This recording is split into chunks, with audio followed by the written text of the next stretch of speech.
اب مارکہ موتا کا ذکر ہے۔ موتا اردن میں بلخا کے قریب ایک آبادی کا نام ہے جہاں سے بیت المقدس 2 دن کی مسافت پر واقع ہے۔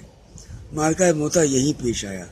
وہ سب سے بڑا خون ریز مارکہ تھا جو مسلمانوں کو رسول اللہ صلی اللہ علیہ وسلم کی حیات مبارکہ میں پیش آیا، اور یہی مارکہ عیسائی ممالک کی فتوحات کا پیش خیمہ ثابت ہوا۔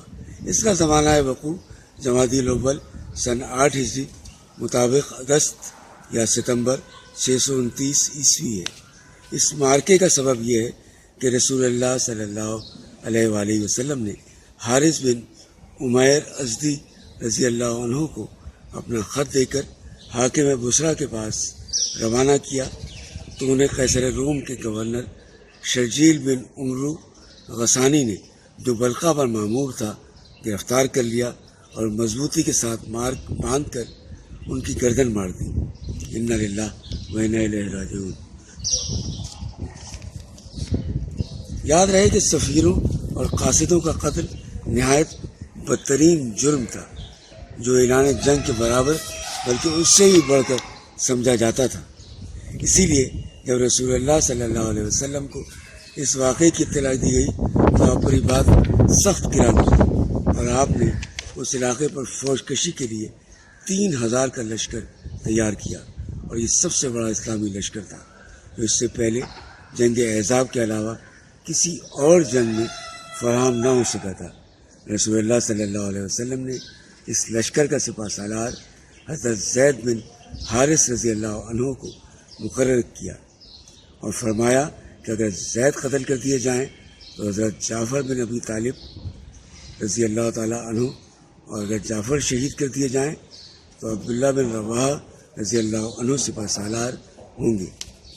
آپ صلی اللہ علیہ وسلم نے لشکر کے لیے سفید پرچم تیار کرایا تھا اور اسے حضرت زید بن حارث رضی اللہ عنہ کے حوالے کیا۔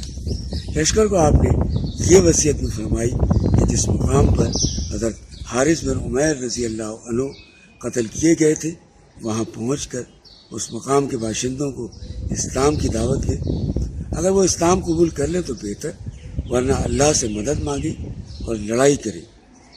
رسول اللہ صلی اللہ علیہ وسلم نے فرمایا، اللہ کے نام سے اللہ کی راہ میں اللہ کے ساتھ کفر کرنے والوں سے جنگ کرو، اور دیکھو بدعہدی نہ کرنا، خیانت نہ کرنا، کسی بچے اور انتہائی عمر رسیدہ بڈھے کو اور گرجا میں رہنے والے تارک الدنیا کو قتل نہ کرنا، کھجور اور کوئی اور درخت نہ کاٹنا، اور کسی عمارت کو منہدم نہ کرنا۔ اسلامی لشکر روانہ ہوا تو رسول اللہ صلی اللہ علیہ وسلم اس کے ہمراہ ثنیۃ الوداع تک تشریف لے گئے اور وہیں سے اسے الوداع کہا۔ اسلامی لشکر شمال کی طرف بڑھتا ہوا معان پہنچا۔ یہ مقام شمالی حجاز سے متصل شامی اردنی علاقے میں واقع ہے۔ یہاں لشکر نے پڑاؤ ڈالا اور یہیں جاسوسوں نے اطلاع پہنچائی کہ ہرقل روم بلخا کے علاقے میں مآب کے مقام پر 1,00,000 رومیوں کا لشکر لے کر خیمہ زن ہے، اور اس کے جھنڈے تلے عرب قبائل کے مزید 1,00,000 افراد بھی جمع ہو گئے ہیں۔